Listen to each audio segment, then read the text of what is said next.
ప్రధాని మోదీకి Saudi Arabia అపూర్వ స్వాగతం. రేపు క్రౌన్ ప్రిన్స్ మొహమ్మద్ బిన్ సల్మాన్తో భేటీ. హజ్ కోట సహా 6 కీలక అంశాలపై ఒప్పందాలు కుదుర్చుకునే అవకాశం. జమ్మూ కాశ్మీర్ ఉగ్రదాడి తామే చేశామని ప్రకటించిన టీఆర్ఎఫ్. ప్రధాని ఆదేశాలతో శ్రీనగర్కు పయనమైన అమిత్ షా.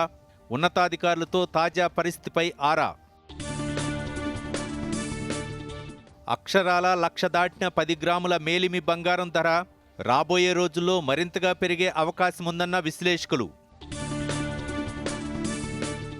హైదరాబాద్ స్థానిక సంస్థల ఎన్నికలకు ఏర్పాట్లు పూర్తి.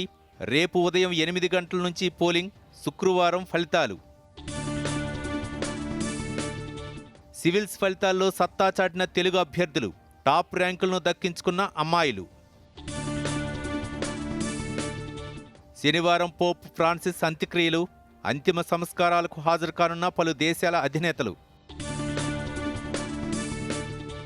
రాష్ట్ర వ్యాప్తంగా పెరుగుతున్న ఎండల తీవ్రత 45 డిగ్రీలు దాటే అవకాశముందన్న వాతావరణ శాఖ. ఉత్తర తెలంగాణ జిల్లాలకు రెడ్ అలర్ట్ జారీ.